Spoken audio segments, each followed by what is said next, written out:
گزشتہ درس کے اختتام پر آپ حضرات نے بات سماعت فرمائی کہ مالی عبادت، پہلے تو ہم نے عبادت کی 3 قسمیں پڑھی: قولی عبادت، بدنی عبادت، مالی عبادت۔ تینوں کی تینوں قسمیں اللہ کے لیے مختص کرنا یہ ضروری ہے، وگرنہ لا الہ الا اللہ کا معنی سمجھا نہیں اور مانا نہیں۔ اور عبادت کسے کہتے ہیں؟ دو نظریے رکھ کر بھی کام کیا جائے کہ میں جس ہستی کے سامنے یہ فعل کر رہا ہوں وہ میرے حالات سے باخبر بھی ہے اور میرا کام کر سکتی ہے، یہ عبادت بنے گا۔ اور تینوں کام، بدنی عبادت ہو، قولی عبادت ہو یا مالی عبادت ہو، یہ صرف اور صرف اللہ کے لیے۔ ہم مالی عبادت پر آ چکے تھے۔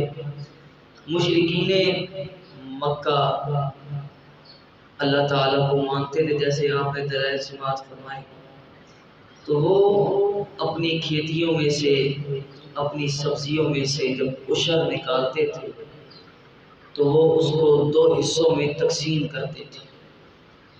ایک حصہ وہ کرتے تھے اپنے بزرگوں کا اور دوسرا حصہ وہ کرتے تھے اللہ کا، اور کہتے تھے کہ جو اللہ کا حصہ ہے وہ بزرگوں والی طرف چلا جائے کوئی بات نہیں، اللہ کچھ نہیں کہتے، لیکن بزرگوں والا حصہ اللہ کی طرف نہیں آنا چاہیے۔ وہ مال میں سے 2 حصے نکالتے تھے۔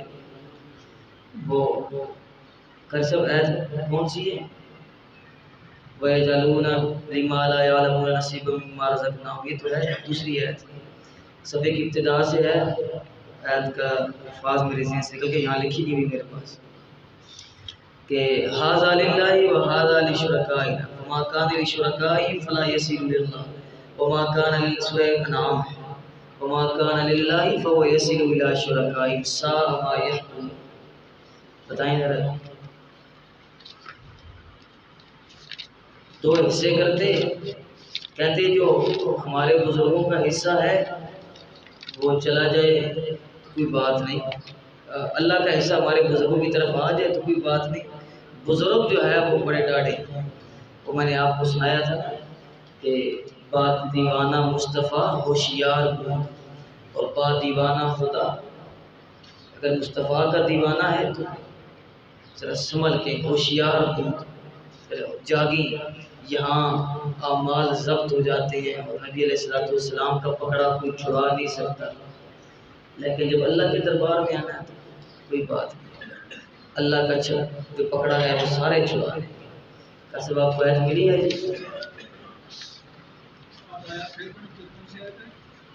فَمَا كَانَ لِشُرَكَائِهِمْ فَلَا يَصِلُ إِلَى اللَّهِ وَمَا كَانَ لِلَّهِ فَهُوَ يَصِلُ إِلَىٰ شُرَكَائِهِمْ سَاءَ مَا يَحْكُمُونَ وَكَذَٰلِكَ زَيَّنَ لِكَثِيرٍ مِّنْهُمْ۔ مل گئی ہے؟ بتائیں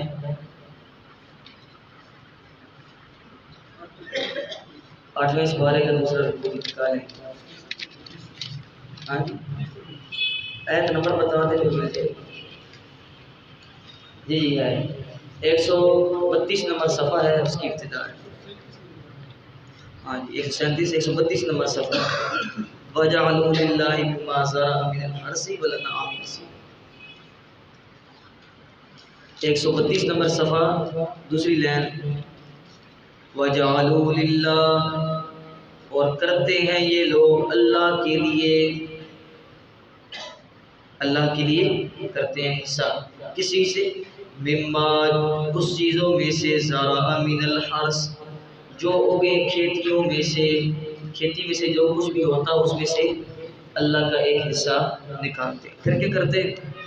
والانعام نصیبا، اپنے چوپایوں میں سے بھی ایک حصہ اللہ کا نکالتے، کھیتیوں میں سے بھی، چوپایوں میں سے بھی اللہ کے نام کی نظریں دیتے اور اللہ کے نام کا حصہ نکالتے۔ فقالوا، اور کہتے ھذا للہ، یہ اللہ کا حصہ ہے، بزعمہم، اپنے خیال کے مطابق ڈھیری بناتے اور کہتے یہ ڈھیری اللہ واسطے۔ اچھا، وَهَذَا لِشُرَكَائِنَا، اور یہ ڈھیری ہمارے شریکوں کے لیے، یہ فلاں بزرگ کی طرف جائے گی اور یہ فلاں بزرگ کی طرف، دو ڈھیریاں ہو گئی جی. آپ کیا کہتے ہیں؟ فَمَا كَانَ لِشُرَكَائِهِمْ فَلَا يَصِلُ إِلَى اللَّهِ، پس جو ہے ان کے شریکوں کے لیے، لا یصل الی اللہ، وہ نہ ملنے پائے اللہ کی ڈھیری کی طرف. بزرگوں والا حصہ اللہ کی طرف نہ جائے، بزرگ بہت سخت ہے. اچھا، ما کان للہ فهو یصل الی شرکائہم، اور جو اللہ کے لیے ہے وہ مل جائے ان کے شرکا کی طرف تو کوئی بات نہیں. اللہ چھوڑ دیتا ہے، بابے نہیں چھوڑتے. بابے اللہ کیا کہتا ہے؟ ساء ما یحکمون، کتنا برا وہ فیصلہ کرتے ہیں. ان کو ڈاڈا بنا دیا، اللہ نے لسا بنا دیا. کتنا برا فیصلہ کرتے ہیں. تعالی اللہ عما یشرکون، اللہ بہت بلند و بالا ہے ان ہستیوں سے جن کو یہ شریک ٹھہراتے ہیں. وَيَجْعَلُونَ لِلَّهِ نَصِيبًا وَيَجْعَلُونَ لِمَا لَا يَعْلَمُونَ نَصِيبًا مِمَّا رَزَقْنَاهُمْ. سورہ نحل میں بھی فرمایا کہ یہ اپنے مالوں میں سے اللہ کے لیے بھی حصہ نکالتے ہیں اور ان ہستیوں کے لیے حصہ نکالتے ہیں کہ جنہوں نے ان کو کچھ بھی نہیں دیا، رزق کچھ بھی نہیں دیا، لیکن حصہ نکالتے ہیں. اور حصہ نکالنے کے بعد کہتے ہیں دیکھو جی ہم کھاتے ان کا ہیں تو ان کا حصہ نکالتے ہیں. یہ تمہید ہے کہ مشرکین مکہ وہی عقیدہ رکھتے تھے جو آج کے دور میں پایا جاتا ہے. اب آ جائیں آپ، جو میں نے آپ کے سامنے آیت رکھی تھی کل، انما حرم علیکم المیت والدم ولحم الخنزیر وما اہل به لغیر اللہ. اللہ کے راستے میں جس طرح ایک روپیہ، اللہ کے راستے میں جس طرح ایک کھجور، ایک پانی کا گھونٹ، ایک دودھ کا گھونٹ، ایک لقمہ، یہ اللہ کی راہ میں دینا عبادت ہے. اور جب انسان کچھ دے رہا ہوتا ہے تو نظریہ ہوتا ہے کہ میرا اللہ دیکھ رہا ہے، میرے اس صدقے سے باخبر ہے. پہلی صفت کے سب کچھ جاننے والا ہے. اور دوسرا، جب میں یہ صدقہ دوں گا تو الصدقہ ترد البلاء، اور صدقہ جو ہے وہ اللہ کے غصے کو ٹھنڈا کرتا ہے. تو اللہ تعالیٰ خوش ہوں گے اور مجھے معاف کریں گے اور میرا معاملہ حل کریں گے. یہ دو نظریے تھے، ان دو نظریوں کو ذہن میں رکھیں. تو یہ ایک روپیہ، ایک کھجور، ایک لقمہ، ایک نوالا، یہ کیا بنا جی؟ عبادت، صدقہ. اب یہی ایک گھونٹ اس نے پلایا اور نظریہ یہ رکھا کہ حضرت حسین رضی اللہ تعالیٰ کو میرے اس عمل کو دیکھ رہے ہیں، باخبر ہیں. اور دوسرا یہ کہ وہ خوش ہوں گے تو اللہ سے میرا کام کر دیں گے، کروا دیں گے یا خود کر دیں گے. اب یہ سبیل کیا بنے گی؟ یہ عبادت. یہی تو آپ کو سمجھا رہا. دو نظریے ذہن میں رکھیں، دو نظریے کہ میں جس ہستی کے لیے یہ کام کر رہا ہوں وہ میرے حالات سے باخبر ہے، دوسرا میرا کام کر سکتی ہے یا کروا سکتی ہے. یہ دو نظریے دیکھیں. میں نے گھر کے اندر چاول بنائے، سوئیاں بنائیں اور میں نے اپنے پڑوسی کو دی، صدقہ دیا. کسی طالب علم کو بلایا، غریب آدمی کو بلایا، اس کو میں نے کھلایا. کیا نیت، کیا نظریہ ہے؟ اللہ میرا اس بات سے باخبر ہے. دوسرا، جب میں یہ ایک پلیٹ کھلاؤں گا میرے مال میں برکت ڈالے گا اللہ، میرا کام کر سکتا ہے، میرے مال میں برکت. یہی میں نے ایک چاولوں کی پلیٹ بنائی اور میں نے اس کو 11ویں کا نام دوں یا نہ دوں، یہ ہمارے ہاں مشہور ہے ویسی بات. ایک پلیٹ چاولوں کی بنائی اور میں نے کہا کہ یہ میں فلاں بزرگ، فلاں ہستی کے نام پر دے رہا ہوں. کیا نظریہ تھا کہ وہ ہستی میرے اس دینے سے باخبر ہے اور خوش ہو کر میرا کام کر سکتی ہے یا کروا سکتی ہے. یہ پلیٹ دینا بھی اسی طرح عبادت ہے جس طرح اللہ کی راہ میں صدقہ دینا عبادت ہے. اور کلمے میں کیا کہہ چکا تھا؟ لا الہ. اور اس کا کھانا آیت نکالے نا آپ سورہ بقرہ کی، پھر ہم اسی پر بات کریں گے ساری 173، یہ 4 جگہ پر قرآن میں یہ آیت ذکر ہے، انما سورہ بقرہ کی آیت نمبر 173۔ یہ کھانا اسی طرح حرام ہے جس طرح خنزیر کا گوشت کھانا حرام ہے۔ اللہ کہہ رہے ہیں خنزیر کا گوشت کھا لو، بہتر ہے وہ نہ کھاؤ۔ اللہ تعالی ہم سب کو سمجھنے کی تھی، اب کوئی ہٹ درمی کی بات نہیں، کوئی ضد کی بات نہیں، مسئلہ قرآن کا واضح ہے، مسئلہ قرآن کا واضح ہے۔ 173 نمبر آیت، انما حرم علیکم المیت، میں نے آپ کو سنا دی تھی آیت، سوائے اس کے نہیں حرام کیا گیا تمہارے اوپر مردار، جس کے اوپر بسم اللہ اللہ اکبر نہیں پڑھا گیا، حلال نہیں کیا گیا اور وہ مر گیا تو وہ مردار ہے۔ والدم، اور بہتا ہوا خون، یہ مردار سے بڑھ کر حرام۔ ولحم الخنزیر، مردار اور خون سے بڑھ کر حرام خنزیر کا گوشت ہے۔ وما اہل بہ لغیر اللہ، اور جو چیز جس پر نام بلند کیا گیا غیر اللہ کا، وہ مردار سے، خون سے اور خنزیر کے گوشت سے بڑھ کر حرام ہے، خنزیر کے گوشت سے۔ اب آ جائیں اگلی بات کی طرف کہ میں نے آپ کے سامنے رکھا تھا کہ مانا کرتے ہیں جی ما اہل بہ لغیر اللہ، جو غیر اللہ کے نام پر ذبح کیا گیا وہ حرام ہے۔ مانا کیا کیا جاتا ہے؟ جو غیر اللہ کے نام پر ذبح کیا گیا وہ حرام ہے، یعنی کہ جانور ہے اس کو لٹایا اور بسم اللہ اللہ اکبر کی جگہ یا عیسیٰ یا عزیر یا علی یا رسول اللہ یہ کہا تو تب وہ جانور حرام ہے۔ بسم اللہ اللہ اکبر کہا تو جانور کیا حرام نہیں ہوگا، حلال ہوگا۔ حرام کیا چیز ہوگی جی؟ وہ جانور جو غیر اللہ کے نام پر ذبح کیا۔ میں نے کہا تھا کہ یہ تو اس آیت کا ترجمہ ہی نہیں بنتا، ذبح کا لفظ تو اس آیت کے اندر ثابت ہی نہیں ہے۔ اہل کو دیکھیں، یہ ہا اس کی 2 آنکھیں ہیں، نظر آ رہی ہیں آپ؟ اہل کی ہا کی 2 آنکھیں ہیں، یہ آنکھیں نکالتی ہے مولوی، ڈنڈی نہ مار مولوی، یہ آنکھیں نکال رہی ہے مولوی کو، لیکن مولوی پر اس کی آنکھیں اثر نہیں کرتی، کیونکہ اس کے اوپر بکری کی تہ سوار ہوئی، حلووں کی تہ سوار ہے، تو کیوں اثر کرے گی، کیوں اس کو آنکھیں نظر آئیں گی؟ یہ جو اوہلہ ہے نا، اوہلہ، اس کا معنی میں آپ کے سامنے رکھتا ہوں۔ اس کا ایک معنی ہے رفع الصوت، اس کا ایک معنی کیا ہے اوہلہ کا؟ رفع الصوت، آواز کو بلند کرنا، آواز کو بلند کرنا۔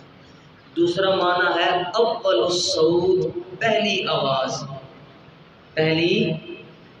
پہلا معنی میں نے کیا کیا؟ آواز کو بلند کرنا، دوسرا معنی ہے پہلی آواز، اور تیسرا معنی اول ما یبدو، جو سب سے پہلے چیز ظاہر ہو اس کو اوہل کہتے ہیں، سب سے پہلے ظاہر ہونے والی چیز کو کیا کہتے ہیں؟ اچھا، اب یہ سارے معنی جو میں نے کیے یہ نتیجہ کے اعتبار سے ایک ہی ہے، وہ کس طرح؟ مثلا آدمی ہے، اس نے، میں نے آپ کے سامنے ذکر کیا تھا رؤیت ہلال کمیٹی، رؤیت ہلال کمیٹی، ہلال کو دیکھنے والی کمیٹی، ہلال کو، ہلال کہتے ہیں چاند کو، پہلی کا چاند اسے عربی میں ہلال کہتے ہیں، 13ویں 14ویں کے چاند کو بدر کہتے ہیں، قمر بھی کہتے ہیں، اور پورے چاند کو بھی وہ جو، سبحان اللہ، نبی علیہ السلام جب آئے نا مدینہ میں تو مدینہ کی بچیاں دروازے کے اوپر کھڑی ہوئی تھی اور نبی علیہ السلام کا استقبال کر رہی تھی، اور وہ کیا کہہ رہی تھی؟ طلع البدر علینا من ثنیات الوداع، سبحان اللہ، طلع البدر علینا، ہمارے اوپر 14ویں کا چاند طلوع ہوا ہے، چہرے کی ایسی چمک ہے، ہاں 14ویں کا، من ثنیات الوداع، ایسی تعریفیں لے کر آیا ہے کہ جو ودیت میں رکھی گئی ہیں، یعنی کہ کوئی لمحہ ایسا نہیں گزرتا کہ جس کے اندر محمد کریم کی تعریف نہ ہو، سبحان اللہ۔ یہ انشاءاللہ ہم ختم نبوت میں پھر محمد کے معنی کے اندر زیادہ تفصیل سے پڑھیں گے۔ اسے کہتے ہیں ہلال 13ویں 14ویں، بدر کہتے ہیں 13ویں 14ویں اور 15ویں کا چاند۔ تو رؤیت ہلال کمیٹی ہلال کو دیکھنے والی، اور دیکھنے کے لیے وہ لوگ بیٹھے ہوتے ہیں جن کے چشمے 6 نمبر کے لگے ہیں۔ چشمہ اتار دو، بھینس ان کے آگے سے گزار دو، ان کو نظر نہیں آتی، کوئی چاند دکھانے میں بیٹھا ہے۔ انا للہ و انا الیہ راجعون۔ اور پاکستان کی رؤیت ہلال کمیٹی کا آپ خرچہ پڑھیں، ویکیپیڈیا پہ اس کو لکھنا رؤیت، آپ کہیں گے آدھا پاکستان کا بجٹ تو یہ کمیٹی لے جاتی ہے، اور نتیجہ یہ ہے کہ رات کے 11 بجے اعلان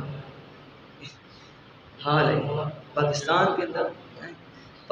کے اندر ہر بندہ ہی کرم بیٹھا ہے، اللہ بنا کے۔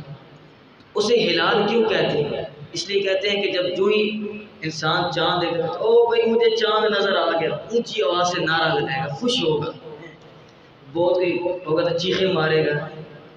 اسے کہتے ہیں اس نے آواز کو بلند کیا، اس لیے اسے کیا کہہ دیتے ہیں؟ ہلال۔ جب عمرہ اور حج کے لیے احرام باندھتے ہیں تو احرام باندھتے ہوئے ایک دفعہ لبیک اللہم لبیک لا شریک لک، اللہ آپ سب کو احرام باندھنے کی توفیق عطا فرمائے۔ یہ اسے اونچی آواز سے کہنا ہوتا ہے، تھوڑی سی آواز بلند کرنی ہوتی ہے، کیوں؟ یہ سب اسی طرح ہے۔ اسے کیا کہتے ہیں؟ اسے عربی میں ہلال کہتے ہیں۔ اسے عربی میں کیا کہتے ہیں؟ ہلال، آواز کو بلند کرنا، احرام باندھتے ہیں۔ جب بچہ پہلی بار روتا ہے نا تو اس کو عربی میں استحلال کہتے ہیں، صحیح ہے؟ اچھا، چاند جب پہلے دن کا نظر آیا، میں نے آپ کو بتا دیا، اتنے معنوں کے اندر کہیں ذبح کرنے کا معنی پایا گیا؟ غیر اللہ کے نام پر ذبح کیا جائے تو بھائی اس کا معنی ہی ذبح کرنا نہیں ہے، تو آپ یہ کیوں کر رہے ہیں؟ یہ تو قرآن کے اندر تعریف کر رہے ہیں۔ لطیفے کی بات ہے، امام بخاری رحمۃ اللہ علیہ نے باب قائم کیا، باب کیف تحل الحائض والنفساء۔ امام بخاری رحمۃ اللہ علیہ نے باب قائم کیا کہ جب عورتیں احرام کی حالت میں ہوں تو ان کو مخصوص ایام شروع ہو جائیں تو وہ ان کا کیا حکم ہے ان کا۔ امام بخاری رحمۃ اللہ علیہ نے وہاں باب قائم کیا کہ باب کیف تحل النساء، وہ باب ہے کہ کیسے عورتیں احرام باندھیں گی ان دنوں میں، عورتیں کیسے احرام باندھیں گی ان دنوں میں۔ ہمارے استاد مانا کہتے تھے کہ اگر اس کا معنی کیا جائے ذبح تو اس کا معنی بنتا ہے امام بخاری کے باب کا، باب کیف تحل الحائض والنفساء، کہ کیسے حیض اور نفاس والی عورتوں کو ذبح کیا جائے، کیسے ان کو، اگر مولوی کا معنی لیا جائے اور یہ معنی بندہ کروائے مولوی سے اور ساتھ مولوی کی بیگم کو بٹھائے، پھر مولوی کی زبان لڑکھڑائے گی، اللہ سے تو نہیں ڈرتا، بیگم سے تو ڈرے گا نا، کہ نہیں ڈرے گا؟ ڈرے گا۔ تو اس کا معنی کیا ہے؟ احرام باندھنا۔ امام بخاری نے باب، پھر آگے امام بخاری نے اس کو کہا کہ استحللنا وحللنا الہلال، اس کا معنی ہے من الظہور، کوئی چیز ظاہر ہوتی ہے تو یہ ہلال سے، تو اس کا معنی قطعاً بھی ذبح کرنا۔ اچھا، اب میں آپ کے سامنے اس دن میں نے مثال رکھی کہ 3 درجے ہیں کسی بھی کام۔ پہلا درجہ یہ ہے کہ آدمی ہے، اس نے کوئی چیز، یعنی مثال کے طور پہ اس کے سامنے 2 بکرے بندھے ہوئے، اس نے کہا کہ وہ جو 2 سامنے بکرے ہیں ان میں سے دوسرا بکرا جو ہے یہ میں فلاں بزرگ کے نام پر کرتا ہوں، یہ اس کی دل کی نیت ہے، فلاں بزرگ کے نام پر کرتا ہوں، یہ اس کا دل کا ارادہ ہے، چیز حرام نہیں ہے، یہ صرف دل کا ارادہ ہے۔ اس کے بعد اس نے آواز کو بلند کیا، ما احل، اپنے گھر والوں کو بلایا، بیٹے کو بلایا اور کہا بیٹا وہ جو بکرا ہے یہ میں فلاں بزرگ کے نام پر دیتا ہوں، اس کی حفاظت کرنا۔ اب یہ بکرا حرام ہو چکا ہے، اس آواز بلند کرنے سے کیا ہو گیا؟ حرام ہو گیا، اسے کہتے ہیں ما احل، آواز بلند کرنا۔ اب تیسرا درجہ یہ ہے کہ اس نے بکرے کو پکڑا اور فلاں بزرگ کے دربار پر لے گیا، اور لے جا کر وہ کہتا ہے بسم اللہ اللہ اکبر، بسم اللہ ایک دفعہ نہیں 1,00,000 دفعہ کا پورا لگ کر کے چھری چلائے تب بھی وہ بکرا حرام ہے۔ کیوں حرام ہوگا؟ وہ ما اہلا، وہ جو اس نے آواز بلند کی تھی، وہ بیٹو وہ جو بکرا ہے وہ میں فلاں بزرگ کے نام پر، اس کو قرآن نے ذکر کیا وما ذبح علی النصب، سورہ انعام کے پہلے صفحے پر، وما ذبح، جو غیر اللہ کے تھان پر ذبح کیا گیا۔ کیا ہوتا تھا؟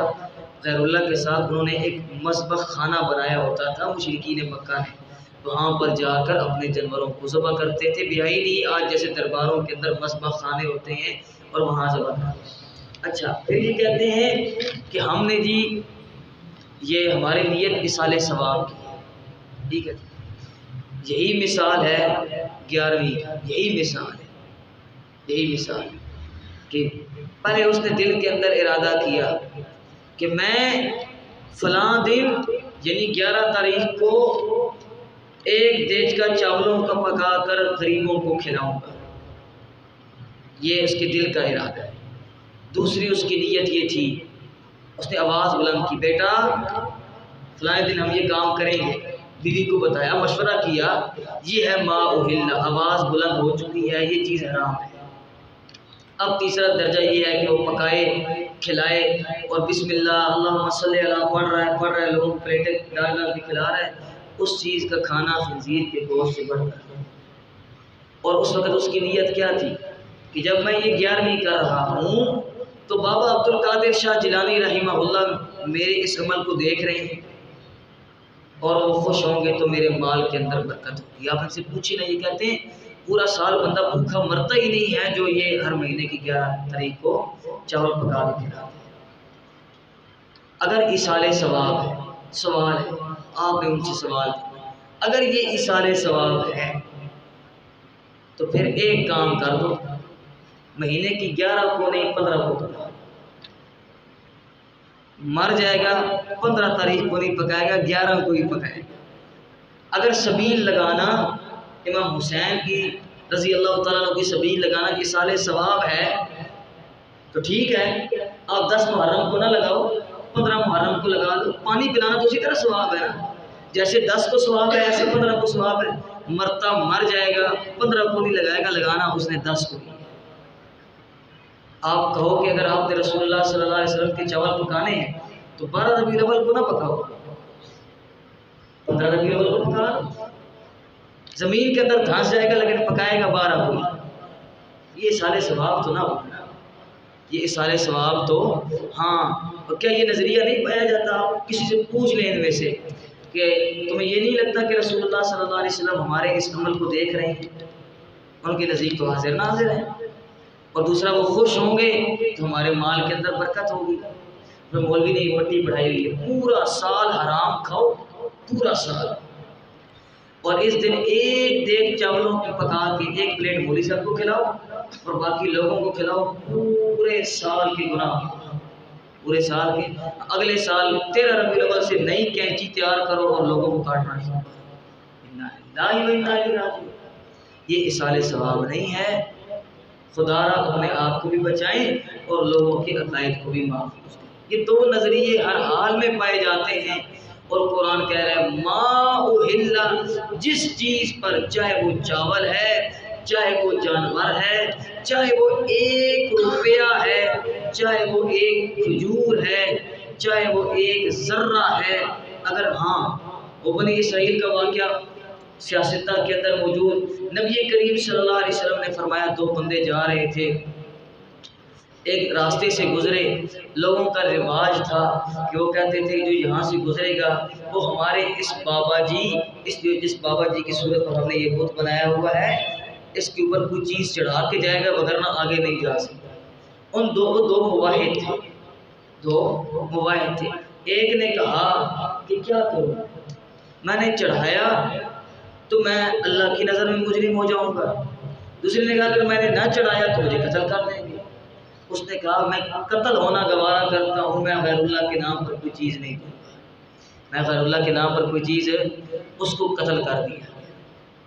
دوسرے نے کہا کہ یہ تو پاگل ہے، اس نے اپنی زندگی گنوا دی ہے، ابھی غیر اللہ کے نام پر چیز چھڑاتا ہوں، 1 قدم آگے جا کے توبہ کر لوں گا، 1 قدم آگے جا کے کیا کر لوں گا، اس نے مکھی اس بزرگ کے نام پر چڑھائی، گندی مکھی، اور قدم آگے لینا نصیب ہی نہیں ہوا، یہ وہیں مر گیا۔ قدم لینا آگے نصیب ہی نہیں ہوا، وہیں مر گیا۔ یہ جہنم واصل ہو گیا اور وہ جنت چلا گیا۔ یہ مکھی بھی اگر غیر اللہ کے نام پر دی، ما احل بہ لغیر اللہ کے زمرے میں آتا ہے، اور یہ خنزیر کے گوشت سے بڑھ کر حرام ہے، اور اس کا حکم خنزیر والا ہے، لہٰذا اس کو کھانا ہمارے لوگ کھاتے ہوئے الحمدللہ العظیم میں بڑا گناہ گار آدمی ہوں، لیکن میں بالیقین اور بالوثوق یہ بات کہتا ہوں کہ میں کبھی کسی کے گھر سے آیا ہوا ایک لقمہ بھی نہیں کھاتا، حالانکہ میں کھانے پینے کا بہت شوقین آدمی ہوں، ہوٹلوں پہ جا کے کھاتا ہوں، لیکن الحمدللہ بالیقین یہ بات کہتا ہوں کہ میں نے مجھے اتنا بھی پتہ چل جائے کہ یہ فوتگی کے گھر سے آیا ہے، میں وہ بھی نہیں کھاتا، الحمدللہ۔ اس پر اللہ کا شکر ادا کرنا چاہیے۔ میں آپ کو اس لیے بتا رہا ہوں تحدیث میں نعمت کے طور پر کہ میں زندہ ہوں، مر گیا ہوں، زندہ ہوں، شاید آپ سے زیادہ صحت مند بھی ہوں، تو اگر کوئی ایک لقمہ چھوڑ دیا تو کوئی مرنے نہیں والا، اللہ اس سے بہتر، اللہ سے یہ ضرور کہہ دیں اللہ تیرے نام پر چھوڑ رہا ہوں، اللہ اس سے بہتر کھلائیں، اور یقین مانیں اللہ کی قسم اٹھا کے کہتا ہوں اللہ اس سے بہتر کھلاتا ہے، انسان کا یقین اللہ کھلاتا ہے۔